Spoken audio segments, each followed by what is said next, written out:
6 дугаар бүлэг. Бясалгалын тухай буруу ойлголтыг няцаах.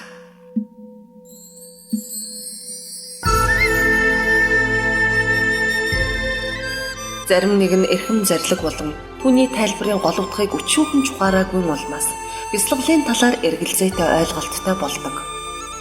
Эргэлзээ. Бясалгал хийх үед бясалгалын объектыг ахин дахин задлан шинжлэх шаардлагагүй. Зөвхөн тухайн объект дээрээ л төвлөрөх хэрэгтэй. Объектыг бэлэг оюунаар задлан шинжлэх нь бясалгахад бус зөвхөн судалж эргэцүүлэх үед л хамаатай. Альва ойлголт нь хийсвэр төсөөлөлт хэд баригдсан жинхэнэ уршуугаас тасархай байдаг учраас гэгэрэлд саад болно шүү дээ. Залруулга. Энэ бол ерөөсөө бясалгал хийж үзээгүй хүний хоосон үг вэ. Удагт майдрын Судар аймгийн Чимэгт эхлээд юмсыг судалж байж зөв ойлголттой болдог. Тэр зөв ойлголтоо өөрөмшүүлбэл юмсын жинхэнэ уршигыг ухаарах бэлэг бэлгүүн төрлөөг хэмээсэн байдаг. Эндээс харвал судалж бий болгосон ойлголтоо бэлэг оюунаар өөрөмшүүлдэг. Улмаар жинхэнэ уршигыг шууд танин мэддэг ажээ. Ямар нэг бясалгалын үндсийг нь бусдаас мэдэж авдаг. Ингэж бусдын туслалцаатай тодорхой ойлголттой болно. Дараа нь сонссон зүйлээ их судар болон учир шалтгааны үүднээс шүүн тунгааж өөрийн чадвараа тодорхой ойлголттой болгох юм. Сонсож эргэцүүлж байвал эргэлзээ арилж, итгэл үнэмшил төрдөг. Энэ бүхэн дадал зуршил болохыг бясалгал гээд байгаа юм. Иймээс уйггүй задлан шинжлэх бясалгал ба задлан шинжлэлгүй төвлөрөх бясалгал хоёулаа хэрэгтэй. Судалж мэдснээ баттгахад задлан шинжлэлгүй төвлөрөн бясалгах, нэг бүрчлэн задлан шинжилж бясалгах аль нь чухал. Харин бясалгалыг бүхэлдэн төвлөрөх бясалгал гэж үзэх нь ганц ширхэг тариан түрүү барьчихад тариа гэдэг нь ерөөсөө л энэ юм гэж зүтгэсэнтэй ижил юм. Түүнчлэн судалж бий болдог бэлэг оюунтай болохын тулд судалдаг. Эргэцүүлж бий болдог бэлэг оюунтай болохын тулд эхлээд эргэцүүлдэг. Үүнтэй адилаар бясалгалаас бий болох бэлэг оюунтай болохын тулд эхлээд бясалгах шаардлагатай.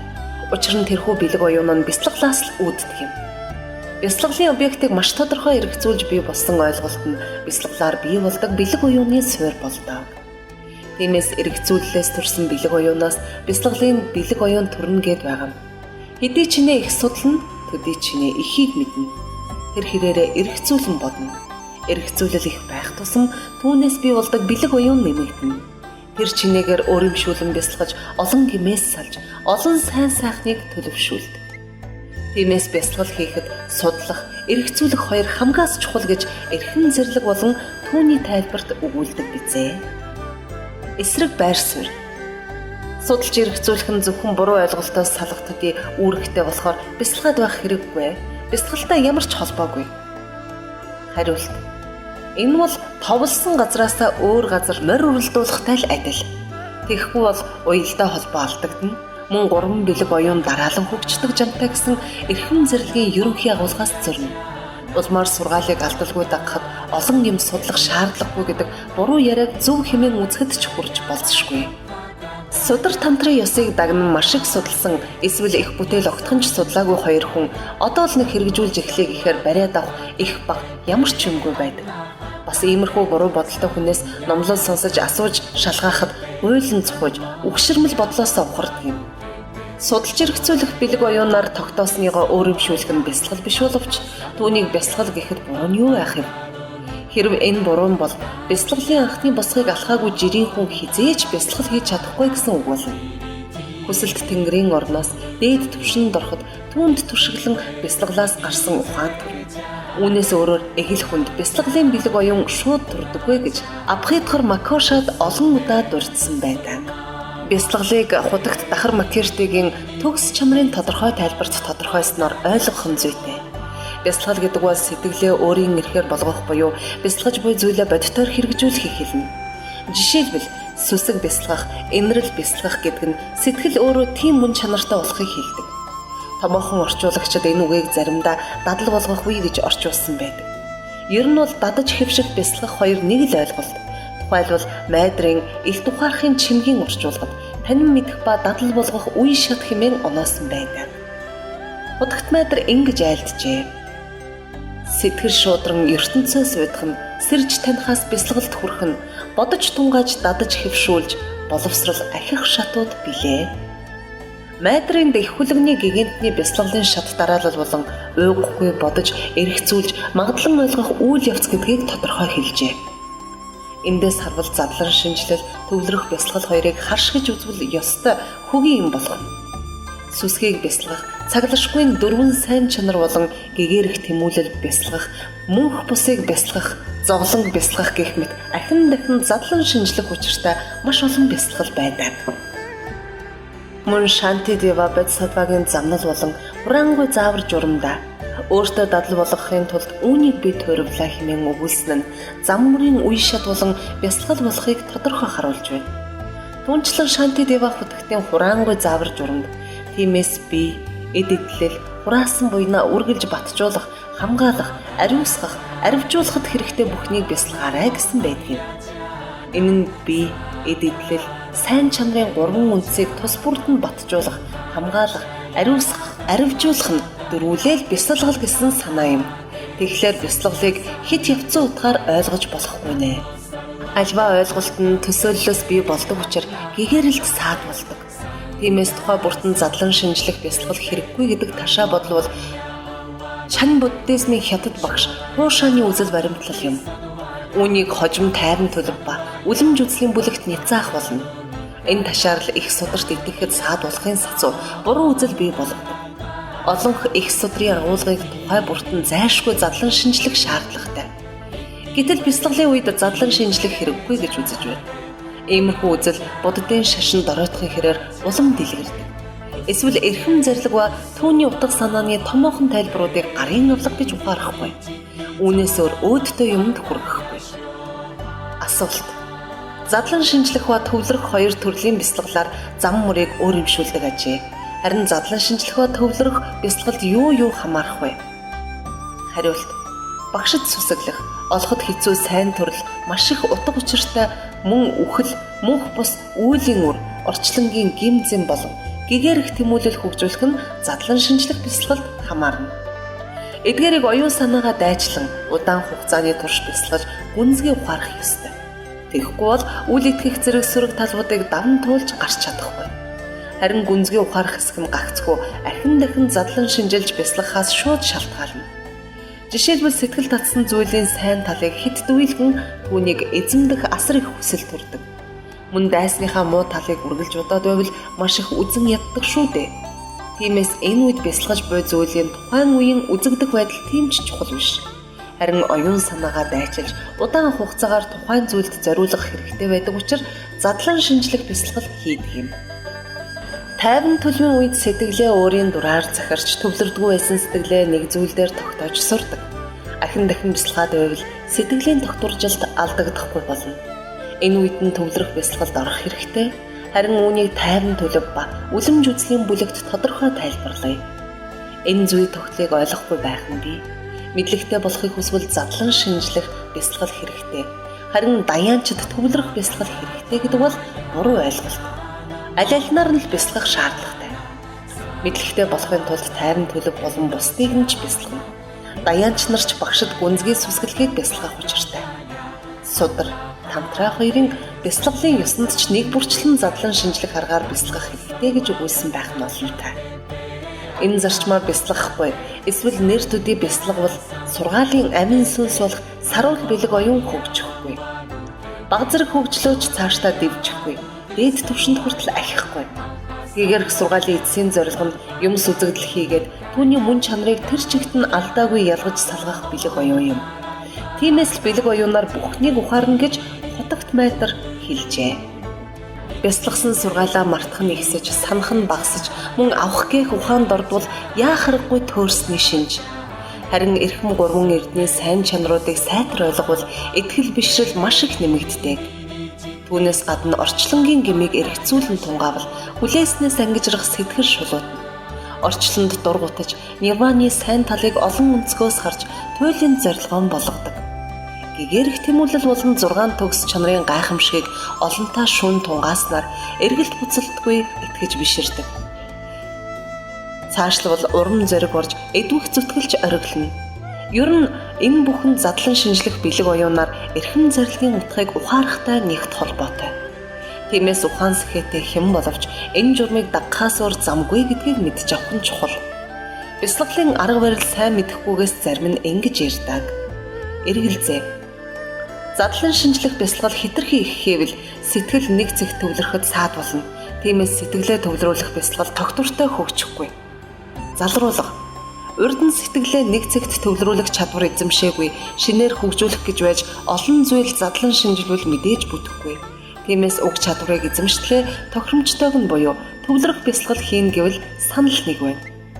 Харин өмнө нь хэд их задлан шинжилвэл төвлөрөхөд саад болно гэж бодож байгаа бол бясалгалд суралцах журмын талаар шин дэг ёсыг гаргасан нутагтуудын хийсэн тайлбарыг огт ойлгоогүй яваа хэрэг.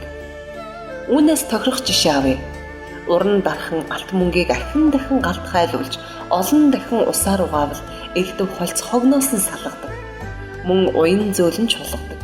Ингээд ээмэг зэрэг хүссэн гоёлон уралдаг. Яг үүнтэй зөөрлөж болно. Юун түрүүнд төрмөл болон олдмол сэтгэлийн гим, буруу үйл ба түүний үр дагавар орчлонгийн гим мэтийн муу талыг задлан шинжлэх бэлэг оюунаар олон удаа бясалгана.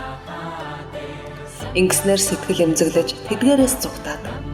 Энэ нь алтыг галт хайлуулах мэт сэтгэлийн буруу хандлагыг өөрчилж хэр буртгаас нь цэвэрлэдэг. Мөн багшийн эрдэм чадал, хүн заяаны боломж бололцоо, эрхэм гурван эрдэнийн ач тус, зөв үйл болон түүний үр дагавар, гэгэрх тэмүүлэл зэргийн ач холбогдлыг тухайн бүлэгт зааснаар задлан шинжлэх бэлэг оюунаар ахин дахин бясалгана.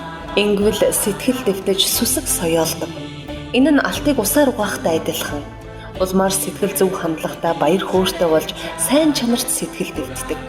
Тэр цагт тайван төлөв, үлэмж үзлийн аль хүснээ бясалган эзэмшгэд итгэл үнэмшилтэй амар хялбар болно. Иймээс задлан шинжлэх бясалгал нь төсөөлөлд автагдашгүй төвлөрөх бясалгалд суралцах сайн арга юм. Энэ талаар худагт Асанга уран дархчууд бүгд л алт мөнгийг хог холцоос нь салгахын тулд цаг тухайд нь галт хайлуулж усаар угаан элдв зүйлд чимэг хийж болох үс уян хатан болгодог аргыг бид мэднэ. Дараа нь дархны ур ухаанаар юу дуртайгаа уралдаг. Бясалгагч мөн адил тухай бүр шунал мэтийн хэр буртгаас жигшин зугтаж сэтгэлийн гин бүхнээс холдно. Улмаар зөв чиг хандлагатай болж түүндээ баярлна. Ингээд сэтгэл хангалуун зөв рүү тэмүүлдэг. Бясалгагч ийм сэтгэлээр тайван төлөв, үлэмж үзэл хоёрыг сүлэлдүүлэн хөдлөшгүй бат болгож аль алинд нь хурдан хүрнэ. Мөн маш тайван, уйвшгүй, шантрашгүй болж сансандаа хүрэх зэрэг шулууд нь химээсэн байдаг. Сэтгэлээ нэг зэгт төвлөрүүлэх бясалгалд хоёр гол саад бий. Тэдгээрийг хөөрөл, нозоорл гэдэг. Хэрвээ эрхэм гурван эрдмийн төгс чанарыг хүчтэй удаан мэдэрвэл нозоорлыг хялбархан давна. Түүнийг давж гарахын тулд бясалгаж буй зүйлийнхээ сайн талыг олж харах хэрэгтэй. Мөн өөртөө урам өгөх нь чухал гэж олон алдартнууд хэлсэн байдаг. Мөнх бус зовлонгийн гэмиг хүчтэй удаан бодох нь хөөрлөөс салахад төхөмтэй. Хөөрл нь хүсэл шуналт багтдаг сэтгэлийн сатаарл юм. Тиймээс түүний эсрэг жигшлийг хэрэглэх хэмээн олон их сударт өгүүлжээ. Түүнээс гадна багшид сүсгэлхээс эхлээд гэгэрх тэмүүлэлд хөл тавих хүртэлх бүхнийг олон дахин бясалга. Тэр цагт ухаант мэрэгдэг баясгасан төвлөрөх бясалгалыг баттай хурдан төлөвшүүлнэ. Төвлөрөх бясалгал төдийгүй задлан шинжлэх бясалгалын үед ч хөөрл нозоорлоос ангид байх хэрэгтэй. Өөрийн багш нар болон түрүү үеийн мэрэгдийн өгсөн бясалгалын тухай зааврыг дотроо эргэцүүлж илүү ойлгомжтой болгох үүднээс судар их бүтээлүүдэд байдаг мэрэгдийн хэлсэн оновчтой үгийг оруулан бүрэн дүүрэн болгохыг хичээлээ. Хэдий чадварлаг багш авьяаслаг шавтай таарсан ч ягшмал арга барилаар сэтгэлд нь нэвтрэх хэцүү гэдэг оновчтой сайхан үг бий. Тиймээс одоо бясалгах үегээд суулгаад байж болохгүй. Мөн одоо сонсож эргэцүүлдэг, хэрэгжүүлдэг үегээд байвал заасан номлол хэрэгжүүлэх үетэйгээ авцалдахгүй алдаа болно. Бүх сургаалыг нэгэн зэрэг хэрэгжүүлнэ гэдэг маш ховор. Тиймээс бясалгах зүйлийг ангилж зааглах хэрэгтэй. Эрхэм зэрлэгийг бүхэлд нь гарын авлага болгон мөрдөж чадах хэсэг нь энэ бүлгийг ойлгосон үгээс шууд хамаарна. Тэгэхээр буддын ном зохиол огтхонч судалж үзээгүй бол санааны гарц бизээ. Бас судар тантрын хөлгөн судруудыг удаан судалсан хүмүүс ч бясалгалын үед урд нь өөрийн судалсан зүйлдээ автчихдаг. Бясалгалын тухай илүү дэлгэрэнгүй тайлбарлах хүсэл байвч нуршуу болохыг хэмээн болгоомжилж байна. Бяцлаглалын тухай буруу ойлголтод ницаалт хийсэн хэсэг үүгээр төгслөө.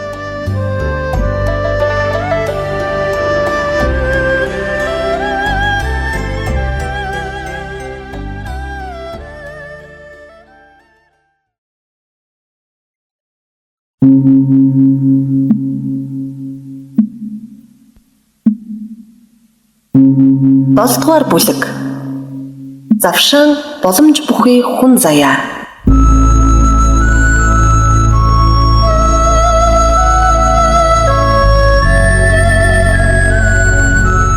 Одоо багшийг ёсчлон шүтэж буй шавыг багш хэрхэн цааш хөдлөх тухай өгүүлэх болно.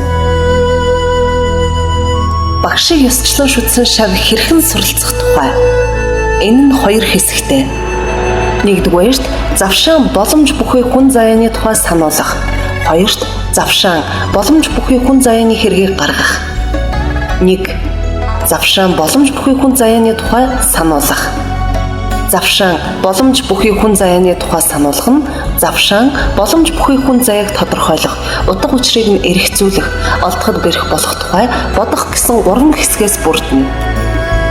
Завшаан боломж бүхий хүн заяаг тодорхойлох. Завшаан эрхэм нандин чанарын хураангүй сударт.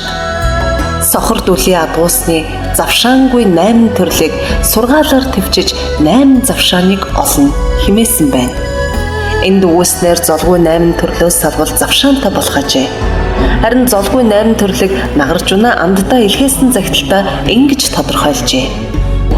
Үзэл буруутны оронд төрөх, үздэл муухаг адуусуулах, үнэнхүү гисгээлт там дунах, үзэшгүй зовлонд бэрд болох, шашин номоос хагцаж төрөх, шал тэнэг хэлгүй мэдлэх, насан урттай тэнгэр эдгээрийн 8 золгүй төрлөөс ангид онцгой завшаан олсон дээрээ орчлонгоос мултрах бүхнийг хийх тун. Түүнээс гадна дээрх 8 муу заяанаас ангид боловч буддын 4 хураггүй газар мангу, хилгүй, дүлий, тахир дутуу, урд ба хойднаас үүлийн үр эрхэм 3 эрднийг үгүйсгэгч буруу үзэлтэн буддаа залраагүй түүний зарлиг сургаалгүй газар нутагт төрөх 4 золгүй нөхцөл байдаг. Үүний эхний 2 ба сүүлийнх нь авах гих оюуны чадваргүй бол 3 дахь нь буддын шашинд итгэдэггүй юм. 3 заяанд сайн чанар хөгжүүлэх гэдэг санаа төрөх маш хэцүү, төрлөөч зовлон нь дийлдэшгүй учир чадал дутна. Махамати амддаа илгээсэн загталд хийсэн тайлбартаа урд наст тэнгэрийг ухамсаргүй дүрсгүй 2 зүйл бий гэжээ. Мөн ашваг хоосоо золгүй 8 төрлийн тухай өгүүлэлтэй хүсэлт тэнгэрүүд үргэлж мэдрэхүйн ханамж таашаал давтдаг гэсэн байна. Харин Васубандху Абхид Хармакоша номда ухамсаргүй тэнгэрийн орон тогтворчсон бяцлаглалын 4-р үеийн агуу шимт төвшөнтэй нэг зиндан гэхдээ маш хол оршдог. Тэнд төрөх үхэх хоёроос бусад үед сэтгэхүй болон сэтгэл зүйн үйл явцууд унтрана. Ингээд олон их галвын турш сэтгэхүй ба сэтгэл зүйн үйл ажиллагаа нь бүрэн зогсдог. Дүрсгүй мандал буй архтыг завшаангүй гэж хэлэх аргагүй. Харин тэнд төрсөн жирийн хүн нирваны зам мөрийг эзэмших боломжгүй учраас завшаангүй гэж байгаа юм. Байнга л ханамж таашаалд мансуурсан хүсэлт мандлын тэнгэрүүд үүнтэй адилхан. Амддаа илгээсэн загталд хийсэн тайлбарт чухам яагаад завшаангүй гэснийг ингэж тайлбарлажээ.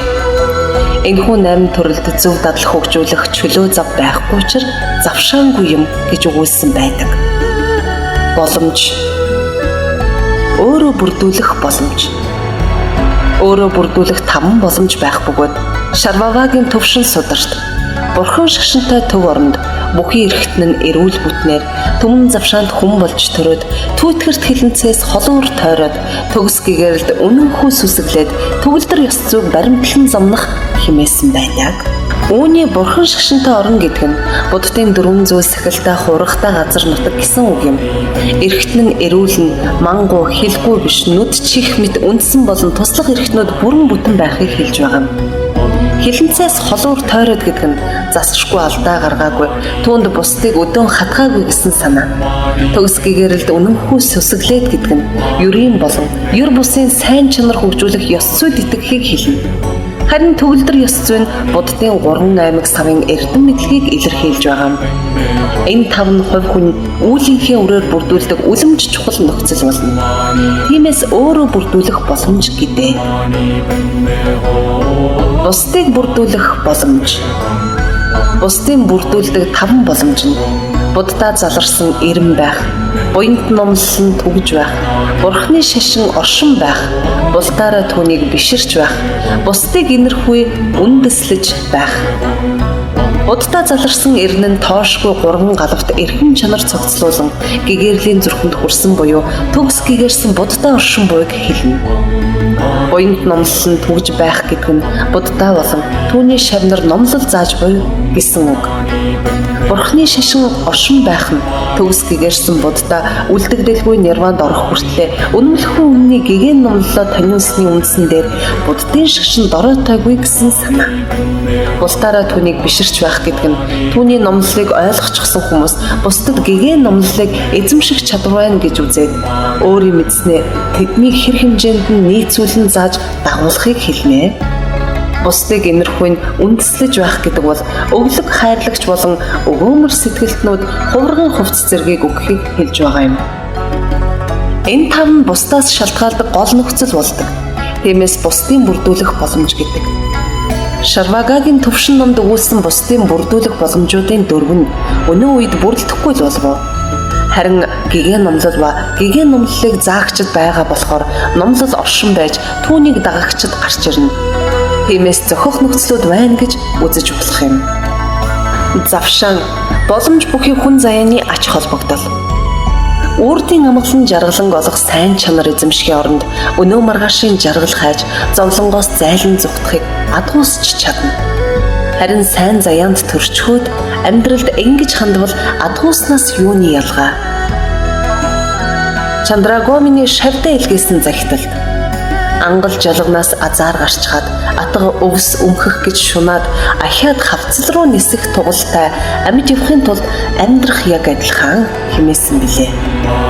Ерөөсөө хувь төөрөг бүхэн сайн чанар эзэмшихэд ялангуяа их хүлгэн суралцахад тохироод байдгүй.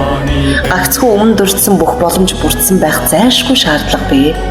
Шавьтай илгээсэн захидалд энэ тухай гэгэрл ухаарлын оройд гараад гинэн ертөнцийг жолоодохын заяа хатуучсан сэтгэлийн тэнхээтэй хүнд хаяа нэгдэх ногдох ерөөлтэй тэр замаар араатан жигүүртэн тэнгисийн загас лусын савдаг тэтгэгч сахиус тэнгэр хүртэл тэгж замнаж чадахгүй юм шүү.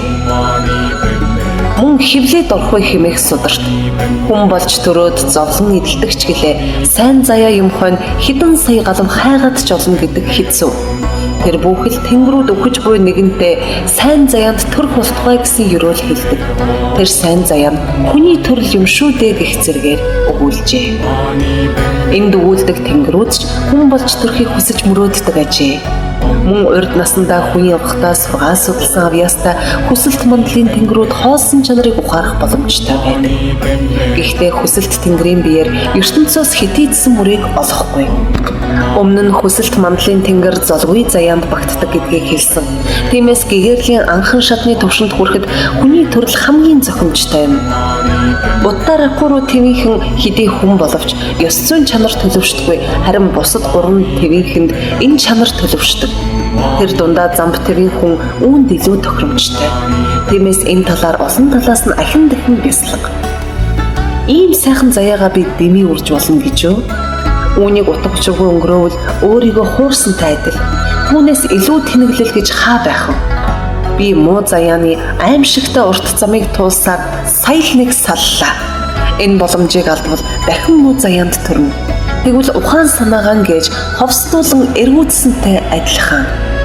Мөн хутагт Ариашура хэлэхдээ төрж ирээд үхэж буцах төөрөг заяаны энэхэн завсарт төөрч дахиж хизээч энддэггүй төрөлд хүрэх боломж байдаг. Оройгүй гэгэрлийн зам бий тул очир эрдэнтэй ч зүүрлэхгүй юмтэй орчлонд хосгүй хүний төрлийг олсон завшааныг битгий алдаа гэсэн бол бодисаттвагийн замналд санснаар олдохгүй энэ завшаанд сайн суртлаар замаа засаад зөв номыг мөрлөхгүй алдвал зүнэг тэнгээс ч 7 дорой Авралын номыг мэдсэн хэрнээ алхайж залхуурч хойшоо суувал амин наснаас хагацхын хэрдээ амсах гаслан минь тоогүй болно. Халуун тамд шатах цагт, хамаг бие шалзрах цагт харамсаж гаслах сэтгэлийн түмэр хамтдаа бас дүрлзэн шанална. Олдоход бэрхтээ хүний төрлийг олж мэндэлсэн азтай байлаач алдаж ослтон хилэнцэд ойчиж аюус там руу унах нь инүүхэн.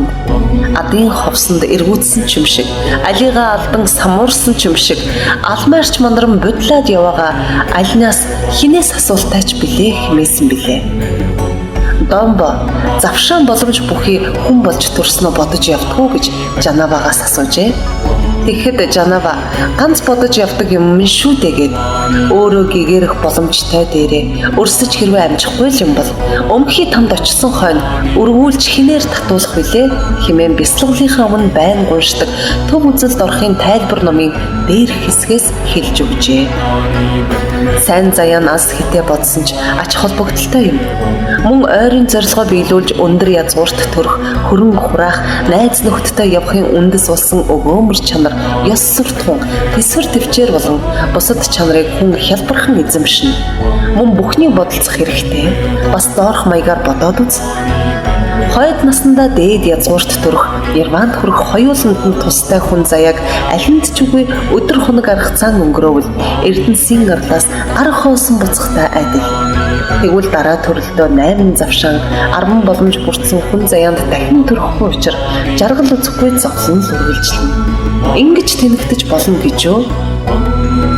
Мөн худагт ариашуура урд төрлүүдийн буян нийлээд ухаант хүний төрөлд авчравч усмаар буянаа нэмхийн оронд угаадас болгон асгаж дуусгаад дараа төрөлдөө нөгөө ертөнцид давшгүй зовлонгийн өрөөнд унах нь эрдэнсийн арлаас хувьгүй наймаач эргэж хоосон буцахтай адилаа хэмээсэн байдаг. Ингэж эргэцүүлэн бодоод хүний амьдралыг утга учиртай өнгөрөх чин хүслээ өдөөх хэрэгтэй. Энэ тухай бодисадвагийн замналд энэ биеийг тэжээсний хөлсөнд эрхэм гэгэрлийн моринд хөллөн энэ ажилд зүтгэхгүй гэвэл эргээд хооллох хэрэг байна уу гэв. Цааш нь энэ насны төрлийн салаар энэ лингийн далайг хөвж гатлана. Энэ сал дахиад олдохгүй эрхвш байгаа дээр нь сэлүүрдээд бай гихчлэн айлджээ. Бодовагийн сургаалт үлгэр номд байдаг өт цэлбэр хулан унав замб нутгийн загас 18 бантан хэмээх сургаалт үлгэрүүдийг санан 8 завшаан 10 боломж бүрдсэн хүн заяаны тухай эргэцүүлээрэй. Завшаан боломж бүрдсэн хүн заяаг олоход бэрх. Энэхүү завшааны тухай ёс зүйн сударт муу заяанаас төрөл арилжаад тэндээ төрдгөн шорон том харин муу заяанаас сайн заяаг олно гэдэг хурууны үндгэнд тогтох тоостой адил. Хоёр сайн заяанаас хагацсан муу заяанд одотгон түг том тэндээсээ сайн заяанд төрнө гэдэг хүмсний үзүүрт тогтох тоостой ижил гэжээ. Тэгэхээр сайн муу альж төрлийн дараа хүн заяаг олох хэцүү ажээ. Асуулт: яагаад хүн заяаг олох тийм хэцүү байдаг юм бэ? Хариулт: дээд төрөлтөн хүмүүсийн олонх нь буян түүл хийхийн оронд ихэвчлэн буруу үйл хийж алдах нь илдэг. Тиймээс муу заяанд төрдөг. Энэ тухай Ариадыга 400 та. Гинэн муухгүйд хавгүй олон гэгэрлээс буруулах нь маш үнэн. Гисгэлт харанхуй тамийн нүхэнд гимээ дагсан тэднэр дүүрдэг хэмээсэн байдаг. Түнчлэн бод садгад уралсан ганц хором төдийгөр амсхийх чөлөөгүй тамд нэг галав тарчлан зовно. Гэтэл бидэнд урд төрөлдөө хуримтлуулсан засаж залруулаагүй үр дагавар нь илрээгүй олон хилэнц бий. Тиймээс тэр бүхнийхээ төлөөсөнд муу заяанд төрөх нь гарцаагүй. Гэхдээ урд нь хуримтлагдсан муу заяаны үндсийг бүрэн арилгаж нэмж хуримтлагдах үүдийг нь хааж болно. Ингэж чадвал сайн заяа тийм хол биш. Гэтэл хинэнч хичээхгүй байгаа болохоор муу заяанд төрдөг юм. Нэгэнт муу заяанд төрчихвөл зөв дадлаг хөгжүүлж чадахгүй үргэлж буруу хийсээр олон галавт сайн заяаны бараагч харахгүй. Тиймээс завшаан боломж бүрдсэн хүн заяаг олох тун хэцүү байдаг. Бодисадвагийн замналд иймэрхүү байдалтай байвал эргээд хүн болж төрөхгүй.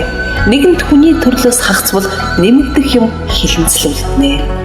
Үнэн зөв дадал хэвшлийг үзэж мэдсэн ч дагахгүй орхивол муу заяанд унсан хойно муухархаас бус гэгэрч чадахгүй. Зөв явдал дадлын оронд зөрүү буруу алдаа хийвэл сая жива айсвы галавт сайн алдар чамаас тойрно. Даанч ховорхон хүний төргийг дагаж олдох гигэн завшааныг далайд хайсан буулга тоног даяанч мэлхийг онож өмсгдөх мэт даанч ховорхон тохиол гэдгийг даамай будтай зүүрлж хэлсэн. Ганцхан хормын алдаа хилэнцээр гамшигт там руу шидэгдэх байтал элэгдсэн цагуудын тоогүй алдаа ингчэнд яаж хүргэх вүлээ хэмээдэг вүлээ. Эргэлзээ. Урдын алдааныхаа уршгаар муу заяаны зовлон эдэлж хуримтлуулсан муу үлийнхээ үрээ бардаг. Тэгэхээр сайн заяанд төрн гэдэг тийм ч хэцүү биш байлгүй. Залруулга. Муу заяаны зовлон үүлийн үрээ эдлэхийн хэрээр барагдах нь үнэн боловч тухайн үедээ нэмж гим хийсээр байд. Тиймээс үгсэн хойноо дахиад муу заяагаар тэнэн одох тул тэндээс мултран гэдэг маш хэцүү. Бод садвагийн замналт энэ тухай. Үздэл үйлдсэн хилэнцэн зовлон үүрт хидлээд ч сална гэж үгүй. Үүрэх зовлон ч хажуу дэргэдээ үр ач шигээ алдаанууд дагуулна. Дээрх маягаар 8 завшаан 10 боломж бүхий хүн заяаг олох тун хэцүү гэдгийг тунгаан бод. Энэ амьдралаа буруу зөрүү өнгөрөөвөл дэндүү хайран гэдгийг сан. Тэгээд хүн заяаны хэргийг нь гаргахын тулд эгийн сайхан чанар хөгжүүлж насаа үдэ гэдэг санаатай болоорой. Нагарч унаа амттай илгээсэн загталда уснаа хөвөх хоосон буулганд уран мэлхий хөллөгдөх мэт ухаант хүний төрлийг болох учир тохиол ховорхон тул урдын өрөөлтөй энэ насандаа улам гэгэрч хэрэгэ бүтээ. Оюун номын эрдмийн сан руу огж байгаа хүнээс илүү оюун бэлэгт хүн болж төрчхөд осолдох гимээс салаагүй утмаа. Мөн Чандракиртэ шавьдаа илгээсэн загталда хүсснээр олддгүй хүний төрөлд төрсөн энэ чөлөөнөр зүрх сэтгэлээ ариусхан байж зүглэх гэгэрэлтэй шамдан зориг химээсэн байдгийм. Агуу ёогч Бромдан байгаа цагаа ашигла гэж Жанавад хэлэхэд завшаан боломж ховорхон олдно шүү гэж хариулсан гэдэг. Бодова энэ тухай Пан хошуунд Майчахар хэмээх том хот бий. Тэр хот дайсанд эзлэгдээд ихэд Свицээр уджээ. Үүнд сэтгэл гундуу байдаг нэгэн өвгөн байв. Тэрээр нэг өдөр хотыг чөлөөлсөн тухай дууссан ажээ. Тэгээд явж чаддаггүй ч гэсэн барин модоор газар тулан мөлхөж Мячхараг чөлөөлсөн гэдэг зүйл биш байгаасаа хэмээн хөөрч байсан гэдэг. Яг л энэ өвгөн шиг 8 завшаан 10 боломж бүрдсэн хүн заяаг олсондоо баярлаж гэгэрэлд шамдаарай хэмээн сургасан байдаг. Завшаан боломжийг нандинах санаа бодол төртөл тэр тухай сайн бясалгаарай. Завшаан боломжоо бүрэн дүүрэн ашиглах чин хүсэлтэй болохын тулд дараах 4 зүйлийг хизээд санаж ав. Сургаалыг хэрэгжүүлэх шаардлага. Амьтаа бүхэн зөвхөн жаргахыг хүсдэг, хинч зовхыг боддоггүй. Харин жаргалд хүрч зовлонгоос салах нь ганцхан буддаагийн номлолоос хамаарна. Хэрэгжүүлэх бололцоо. Гадаад нөхцөл болох багш байна. Мөн 8 завшаан 10 боломжтой учраас дотоод нөхцөлч бүрджээ. Энэ насандаа хэрэгжүүлэх. Энэ насандаа хэрэгжүүлэхгүй бол дараагийн төрөлтөө ийм завшаан боломжтой таарна гэдэг ховор. Одоо л хэрэгжүүл. Хизээч хүч магадгүй учраас яг одооноос эхлэх хэрэгтэй. Энэ дөрвийн 3 дугаарх нь дараагийн төрөлтөө номлолт суралцъя гэж хойш тавьдаг залхуурлыг дарж байгаа. 4-дүгээрх нь энэ амьдралдаа суралцна. Гэхдээ харин одоо биш хойтон дараа сард эсвэл маргааш эхлэх гэдэг залхуурлыг дардаг. Ингээд энэ хоёрыг нэгтгэвэл хурдхан суралц гэсэн утгатай болно. Тэгэхээр ердөө 3 зүйлч болгож болно. Үхэн гэж бодох нь үүнд хамаатай боловч дараагийн бүлгүүдэд өгүүлэх тул нуршилгүй орхив. Энэ мэтээр завшаан боломж бүрдсэн хүн заяаны тухай олон талаас эргэцүүлэх нь санаа бодолд маш сайн нөлөөтэй. Тиймээс дээр үүссэн дагуу бодож бай. Харин бүхэлдэн бясалгахад хэцүү ээж мэднэ. Тэгвэл завшаан боломжийн утга учир ойрын болон хэдийн зорилгоо гүйцэлдүүлэх шалтгаан үр дагаврын хувьд олоход бэрх гэж хураангуулад тайлбарласан дагуу бясалгаарай. Үүний зэрэгцээ завшаан боломж бүрдсэн хүн заяаг олоход бэрх гэдгийг шалтгаан үр дагавар талаас нь салган бодож сурах хэрэгтэй. Ер нь альва сайн заяанд төрөхийн тулд ёс зүй болон бусад ариун зөв дадал зайлшгүй эзэмших шаардлагатай. Ялангуяа төгс завшаан боломжтой болохын үндэс бол ариун ёс зүй юм. Түүнийг өгөөмөр чанар зэрэг бусад сайн чанаруудаар баяжуулдаг. Мөн ариун хүсэл эрмэлзэлч чухал. Өөр олон сайн чанарын үрийг тарих хэрэгтэй. Гэтэл ийм шалтгаануудыг бүрдүүлсэн байх нь нэн ховор тохиолддог. Тиймээс сайн заяа онцгой сайн заяанд төрнө гэдэг тэр чигээрээ ховорхон. Энэ маягаар завшаан боломж бүхий хүн заяаг олоход бэрхийг шалтгаан талаас нь бясалгана. Завшаан боломж бүхий хүн заяаг олоход бэрх гэдгийг дараах байдлаар үр дагавар талаас нь бодно. Муу заяаны амьтантай харьцуулахад сайн заяаны амьтан өдрийн мод шиг цөөн. Харин өөртөө нийжэл сайн заяаны амьтан дотроо онцгой завшаантай нь бүрч цөөхөн. Энэ дагуу бяцлага. Гэвч Долбова аз завшаан боломж бүхий хүн заяаг олоход бэрх хэмээх энэ сургаалыг их чухалд тооцсон байдаг. Тэрээр бусад бүх сайн чанар зөвхөн эндээс ундрна гэж амжилтлан загсан билээ. Тиймээс үүнийг ямагт санаж хичээх хэрэгтэй.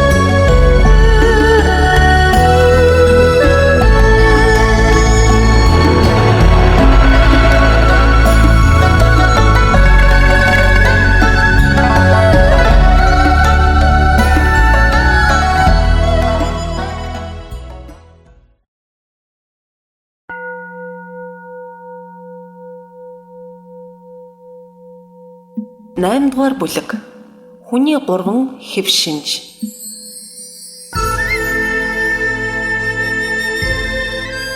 Завшаан боломж бүрдсэн хүн заяаны хэргийг гаргах. Үүнийг дараах 2 хэсгээр тайлбарлана. Сургаалын ерөнхий журмыг тодорхой тайлбарлах, завшаан боломж бүрдсэн хүн заяаны давуу талыг ашиглах. Сургаалын ерөнхий журмыг тодорхой тайлбарлах. Энэ нь 2 хэсэгтэй. 3 хэв шинжийн хүн суралцах дараалалд эрхэм зарлиг бүхэлдээ багтдаг. Шавыг 3 төвшөнд хуваан үе шаттай сургахын учир. 3 хэв шинжийн хүн суралцах дараалалд эрхэм зарлиг бүхэлдээ багтдаг. Ялгуусан буддаа эхлээд гэгэрэх тэмүүлэл хөгжүүлж улмаар буян болоод бэлэг уюуны чуулбарыг цогцлуулан эцэст нь төгс гэгэрэлд хүрсэн юм. Энэ бүхнийг гагцхүү амьтан бүхэнд туслах гэж хийжээ. Ялгуусан буддагийн сургаал номлол нь амьтны зорилгыг хангахад чиглэсэн байдаг. Амьтанд өөрийн зорилго буюу хойд насандаа хүн ба тэнгэрийн төрөл олох, хэдийн буюу үхэж төрөх орчлоос ангижрах 2 зорилго бий. Сайн төрөл олоход зориулагдсан номлол мөн түүнд хамаарах бусад сургаал нь бүхэлдээ эхлэн гэгэрэгчийн ерөнхий ба нийтлэг номын хүрээнд багтдаг. Энэ насны амжиргаа хөөцөлддөггүй дараа төрөлдөө төгс сайн төрөл олохын төлөө бүхнээ зориулан хамаг үйл ажиллаа түүнд чиглүүлж буй нэг онцгой эхлэн гэгэрэгч гэнэ. Гэгэрлийн замыг гэрэлтүүлэгч номд ахуйн орчлонгийн жаргалд аль бүхнээ зориулан байж амиа хичээн зүтгэж байвал анхлан гэгэрэгч тэр болно хэмээсэн билээ. Харин хитийн зорилго нь үхэх төрөх орчлоос ангижрах төдий нирван болон төгс гэгэрэх нирван гэсэн 2 зүйл байдаг. Шарваг Брадига нарт зориулсан буддагийн номлол болоод түүнд хамаарах бүх сургаал нь улам гэгэрэгчийн ерөнхий болон нийтлэг номын хүрээнд хамаарна. Оршихуйн бүх орчлоос залхан энэ хүлээснээс ангижран зөвхөн өөрийн зорилгыг биелүүлэхээр тэмүүлж буй хүн улам гэгэрэгч мөн. Түүний баримтлах сургаал нь 3 заавар журам юм. Гэгэрлийн замыг гэрэлтүүлэгчд амьдын цэнгэлээс нүүр буруулж алдаа гимийг засарлаар гэж ариун нирваныг зорьсон бол асуултгүй тэр улам гэгэрэгч. Адишагийн хураангуй журмын зул номд ингэж өгүүлсэн байдаг. Төгс чанар ба тантрын сургаалд төгөлдөр суралцаж гэгэрэлд хүрдгийг төрүүлж бидэнд буддаа сургасан түүнийг нь би давтаж бичлээ. Дээр үүснээр төгс нирванд хүрэх 2 арга зам бий. Тэдгээр нь нууц тарнын ба төгс чанарын хөлгөн юм. Энэ 2 төгс гэгэрэгчийн сургаал номлолын хүрээнд багтана. Агуу инрэлдээ хөтлөгдөн бусдын төлөө зүтгэж амьтан бүхнийг зовлонгоос салгахын тулд төгс гэгэрлийн түвшинд хүрэх зорилготой. Улмаар 6 төгс чанар нууц тарнын эхлэл төгсгөлийн 2 шатанд суралцаж байвал төгс гэгэрэгч болдог. Гэгэрлийн замыг гэрэлтүүлэгчд өөрийн зовлонгоор жишг болгоод өрөөл бусдыг зовлонгоос нь гэтлгэх үнэн гэгийн эрмэлзэл байвал үнэхээр төгс гэгэрэгч тэр хэмээн сургасан. Төгс гэгэрэлд хүрэх арга нь төгс чанар болон тарнын хөлгөн 2 гэдгийг хэлсэн. Харин хэрхэн суралцах талаар хожим өгүүлнэ. Дээр дурдсан 3 хэв шинжийн хүний тодорхойлолт ашид буулган хураангуулсан судартай тохирдог. Тэнд 3 төвшний гэгэрэлд зоригч байдаг. 10 буруу үйл хийхгүй гэж хувиргын сахил аваагүй боловч өндөр ёс суртахуунтай хэсэг бий. Мөн Шарвагагийн ёс зүйг чин үнчээр баримтлагч бий. Бас Бодхисаттвагийн ёс зүйг сэвтээлгүй дагагчч бий. Эдний нэгдэх нь эхлэн гэгэрэгч, удаах нь улам гэгэрэгч, сүүлийнх нь төгс гэгэрэгч юм гэж айлдсан байдаг. Хүмүүсийг санаа зорилгоор нь 3 төвшөнд хувааж болно. Басу Бантхугийн Абхидхармакошагийн тайлбарын тодорхойлолт гэгэрлийн замыг гэрэлтүүлэгчтэй тохирдог. Эхлэн гэгэрэгчийг голчлон энэ насны амжиргаа хөөсөн ба хойд насаа эрхэмлсэн гэж 2 ангилдаг. Гэхдээ сайн төрөл олохыг эрхэмлдэг учраас энд хойд насаа эрхэмлэгчийг нь авч үзнэ. Шавийг 3 төвшөнд хуваан үе шаттай сургахын учир. Энэ нь 2 хэсэгтэй. Нэгт шавийг 3 төвшөнд хуваан сургах хэрэгцээ шаардлага, хоёрт шавийг үе шаттай сургах шалтгаан. Шавийг 3 төвшөнд хуваан сургах хэрэгцээ шаардлага. Сургаалыг хүний санаа зорилгын 3 төвшөнд зохицуулан номлодог. Гэхдээ дээд төвшний сургаалд нөгөө хоёр нь багтана. Эхлэн гэгэрэгч, улам гэгэрэгчийн сургаал бол их хүлэгний зам мөрийн нэгэн хэсэг юм.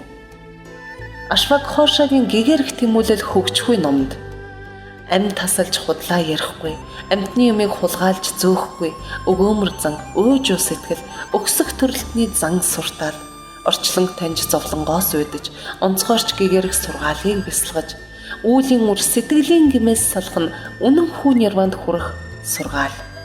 Энэ бүхнийг өөрийн болгож, энэ биеийнхээ сургаал болговол эгнэгт ямагт хүлэгч нь болж эрх чөлөөрөө хүргэх болно.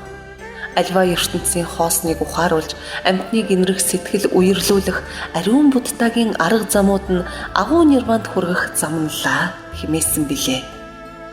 Тиймээс орчлонгийн жаргал төдийхөнд тэмүүлсэн эхлэн гэгэрэгч эсвэл өөрөө л орчлонгийн хүлээснээс ангижрах гэсэн улам гэгэрэгчийн сургаалаар хөтлөн гэсэн үг биш. Дээрх хоёртой зохицсон нийтлэг зарим сургаалыг төгс гэгэрэгчийн өмнөх шат болгон судалдаг. Энэ бол төгс гэгэрэгчийн сургаал судлах зам мөрийн нэгэн хэсэг болохыг одоо үзүүлнэ. Өмнөх бүлэгт үздсэн завшаан боломж бүрдсэн хүн заяаны хэргийг бүтээхийн тулд тийм хүсэл эрмэлзлэл төрүүлэх хэрэгтэй. Энэ тухай төв үзлийн мөн чанарт үерийн хөөс өвсний ус шиг үзэгдээд алдагдах энэ биеийг үлэмж тусаар бусдад зориулбал үнэхээр дээдийн гавьяа болно. Өндөр заяат энэргч суутнууд өвдөж хөгшрөх өөрийн биеийг өнөр улныг өөд татах үнийн их үлсэд зөлдөг билээ. Золгүй нарийн заяанаас холдсон золтой гэгэрлийн зулыг харсан энэ төрлөө суутнуудын жишгээр эрх чөлөөний замнал болгоо хэмээн айлдсан юм а. Энэ дагуу миний амь усны хөөс өвсний шүүдэр шиг хэврэг өвчний үр болон өвдөж үтлж зовно. Тиймээс энэ насаа өдөр шөнөгүй төгс гэгэрэгчийн сургаалыг судлан өнгөрөөе. Тэгвэл сая утга учиртай болно хэмээн бодож их хөлгөнд суралцах хэрэгтэй. Асуулт. Тэгвэл эхнээсээ л төгс гэгэрэгчийн сургаалыг судалж болох юм байна. Заавал эхлэн гэгэрэгч, улам гэгэрэгчийн зам мөрөөр явах ямар хэрэг байгаа юм бэ? Хариулт. Эхлэн гэгэрэгч, улам гэгэрэгчийн буюу тэр хоёртоо нийтлэг зам мөр бол төгс гэгэрэгчийн сургаал судлах бэлтгэл хэсэг юм. Харин одоо энэ тухай тодорхой тайлбарлана. Шавийг үе шаттай сургах шалтгаан. Нэг шавийг 3 төвшөнд ааж махиулан сургахын шалтгаан болон зайлшгүй шаардлагыг доор тайлбарлана. Шалтгаан. Их хөлгөнтөн болох үүдэн төгс гэгэрэлд хүрэх тэмүүлэл юм. Гэгэрэх тэмүүллийн тухай Бодхисаттвагийн замналд гэгэрэх тэмүүлэл төрсөн мөчөөс гэрэлд гарахаар тэмүүлсэн хормоос амьдралын дөнгөнд хоригдсон болгон аврагч Буддагийн хөвгүүн болдгоо гэсэн байдаг юм. Буддагийн хөвгүүн эсвэл Бодхисаттва хэмээх нэрийг хүртсэн цагт их хөлгөнтөн болно. Харин гэгэрэх тэмүүлэл нь сарнивал их хөлгөнөөс хасагдана.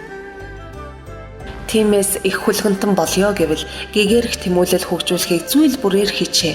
Эхлээд ач холбогдлыг нь бяцлах, тэгвэл сэтгэлийн гүнд хүсэл эрмэлзлэл ундрна.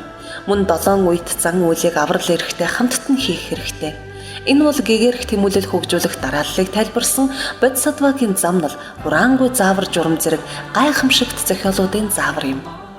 Дээр дурдсан ач холбогдол нь ойрын ба хитийн 2 шинж чанартай байдаг. Ойрынх нь муу заяанаас салах, сайн заяанд төрөх 2 зорилго агуулдаг. гэгэрх тэмүүлэл төрснөөр урьд төрөлд хуримтлагдсан муу заяаны шалтгаан арилахаас гадна цаашдаа нэмэгдэхгүй. Мөн өмнө нь хуримтлуулсан сайн заяаны шалтгаан улам аривчдаг. Шинээр уйлдаж буй үүлүүд гэгэрх тэмүүллээр сүлэгдэх тул хизээч дундаршгүй болдог. Ер нь зовлонгоос ангижирсан нирван төгс гэгэрэлд хүрэх хэдийн зориг гэгэрх тэмүүлэлд суурилсан цагт хялбархан бүтнэ. Ойрын ба хэдийн зорилгод хүрэх гэсэн жинхэнэ хүсэл эрмэлзэл тэр бүр байдаггүй. Би гэгэрх тэмүүлэл хөгжүүлнэ гэж ярьж байлаач хоосон үг байх нь элбэг. Тиймээс өөрийгөө үргэлж шинжиж бай. Эхлээд сайн төрөл нирван хоёрт хүрэх хүсэлтэй болох нь зүйтэй. Сайн төрөл нирваны ач тусыг хүссэн эрмэлзэл бий болгохын тулд эхлэн гэгэрэгч, улам гэгэрэгчийн нийтлэг сургаалаас судлана. Дээрх хоёр зүйлийг зорилго болгож тэр үр дүнд хүрэх хүслээ хөгжөөх нь чухал.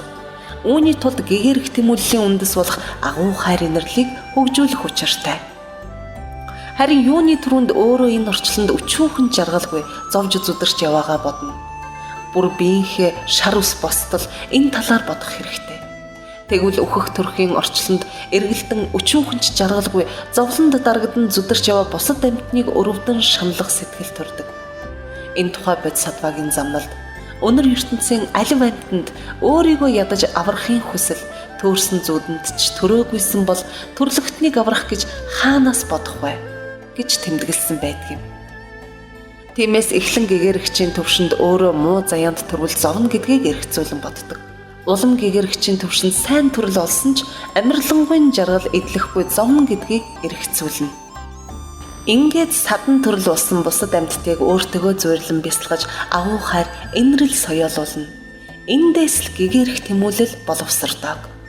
Тиймээс анхан ба дунд төвшний нийтлэг санаа зорилгыг судлах нь хуурмаггүй гэгэрх тэмүүлэл хөгжүүлэх арга болохоос огт өөр зам мөрөөр явна гэсэн үг биш.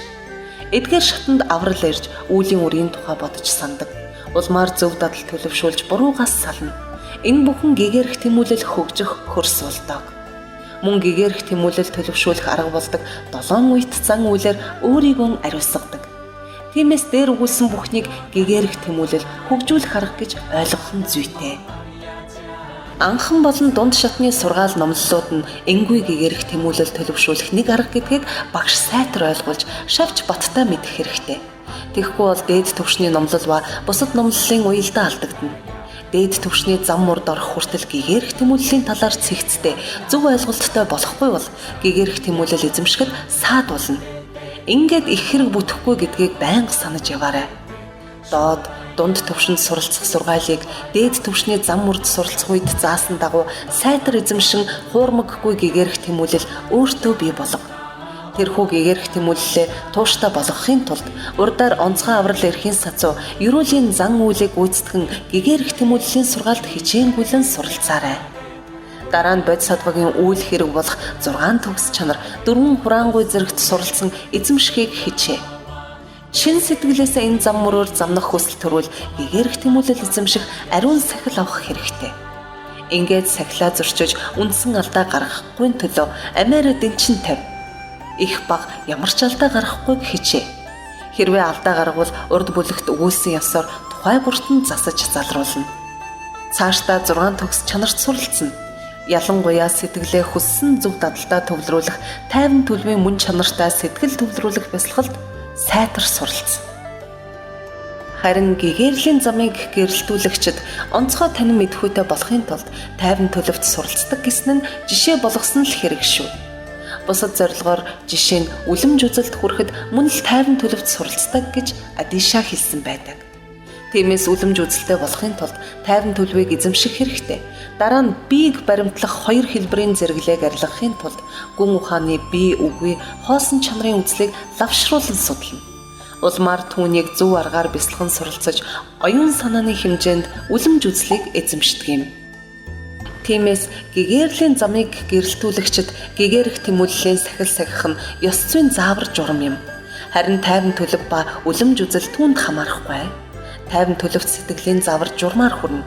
Үлэмж үзэлд бэлэг оюуны заавар журмаар хүрнэ гэсэн байдаг. Өөрөөр хэлбэл тайван төлөвөөс өмнөх заавар журмууд арга барилд хамаарах бөгөөд зөв дадал цогцлуулах буюу харьцангуй үнэнд тулгуурсан сургаал юм.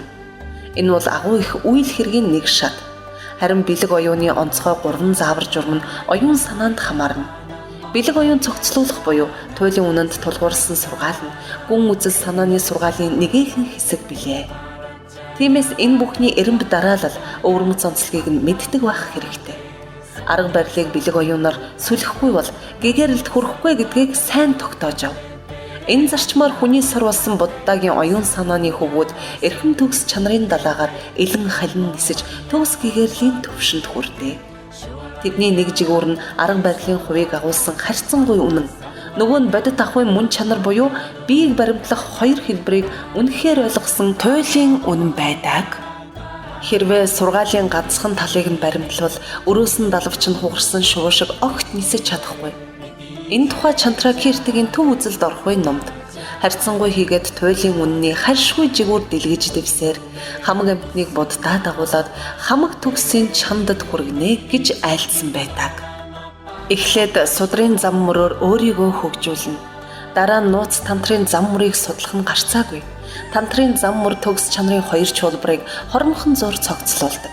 Харин дээд төвшөнд орох чадвар дутаж эсвэл дээд төвшний зам мөрөөр замнах сонирхол төрөхгүй байж болох юм. Тэгвэл тухайн судалж буй зам мөрөө гүнзгийрүүлэн үзээрэй. Нууц тантрын хөлгөнд орохын тулд бүх хөлгөнд хичээн суралцах хэрэгтэй.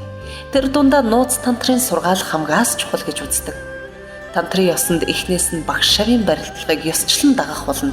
Мөн тухайн нэг зүйлд өгсөн амлалт авсан сахилаа амьшгээ сахин хамгаалах ёстой. Үндсэн алдаа гаргавал дахин тангараг тавьж болдогч сайн чанар хөгжүүлэхэд хэцүү болж өөрийгөө баллна. Тиймээс үндсэн алдаа гаргахгүйг хичээх нь зүйтэй. Мөн энгийн алдаа гаргахаас ч цээрлэнэ. Алдаа гаргавал гимээ намжлан ахин давталгүй арилгах хэрэгтэй. Ер нь тангарах сахил бол тантрын сургаалын суурь юм. Дараа нь доод тантрын тэмдэгт йог эсвэл үүсгэх шат хэмээх дээд тантрын аль нэгэнд сайн завар ашиглан суралц. Харин энэ бүхнийг эзэмшсэн хойноо доод тантрын тэмдэггүй йог эсвэл дээд тантрын төгсгөх шатны аль тохирохт нь суралцах хэрэгтэй. Гэгэрлийн замыг гэрэлтүүлэгчид сургаалд суралцах дэс дарааллыг ингэж тогтоосон байдаг. Бод мөрийн зэрэгтч энэ маягаар хөдлөнө. Адиша өөрийн бусад зохиол бүтээлдээ мөн л ингэж тойрвсон байдаг.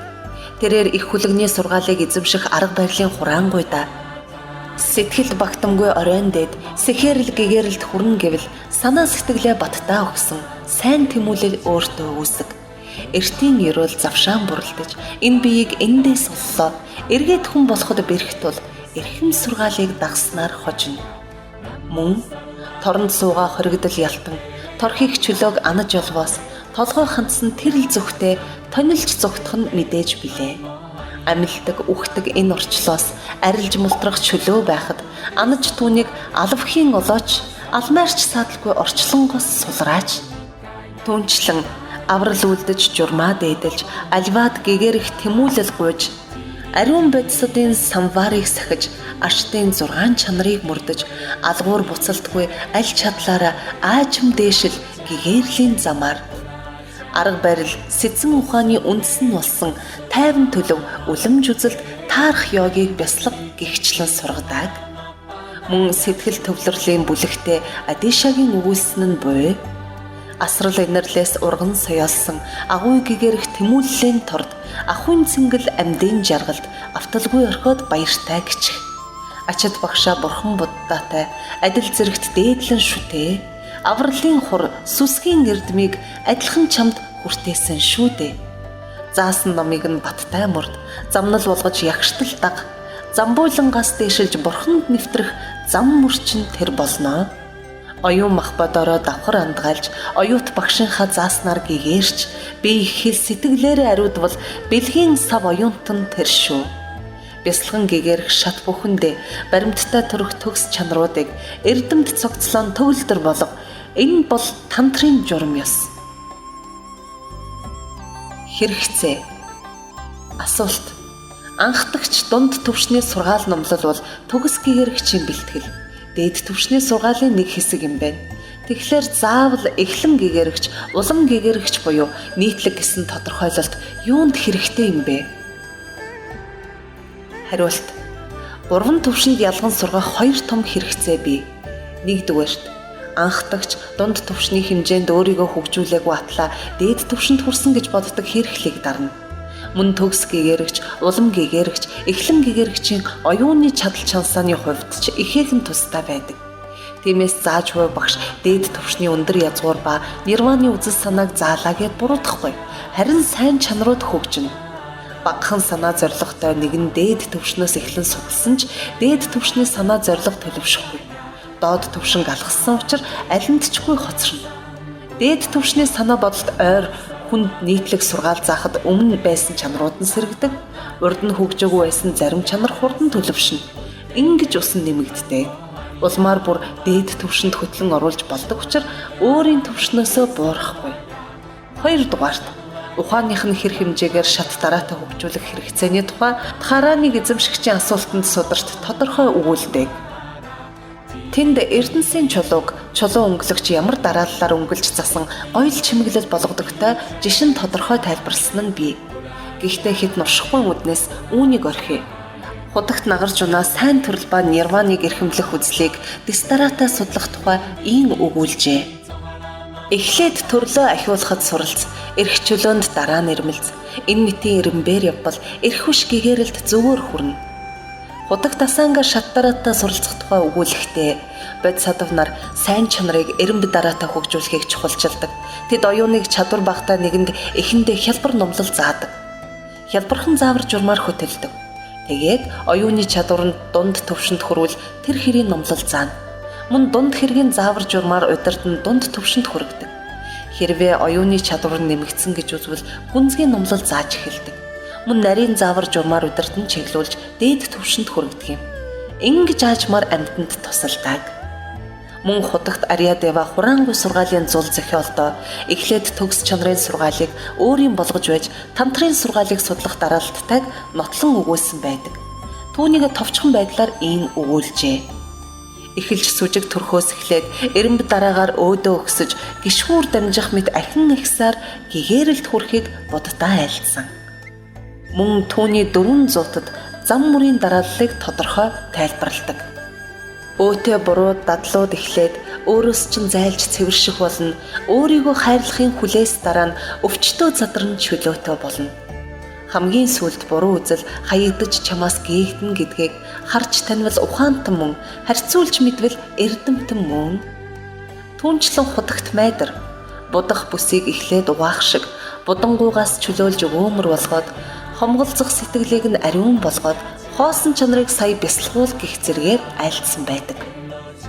Энэ бадгийг ишлэл болгон Чандракирти зам мөрийн эренб дарааллыг гарцаагүй нотлсон юм. Дагаж мөрдөх үед зам мөрийн дараалал маш чухал тул энэ дэг жаягийг ягштал мэддэг байх хэрэгтэй.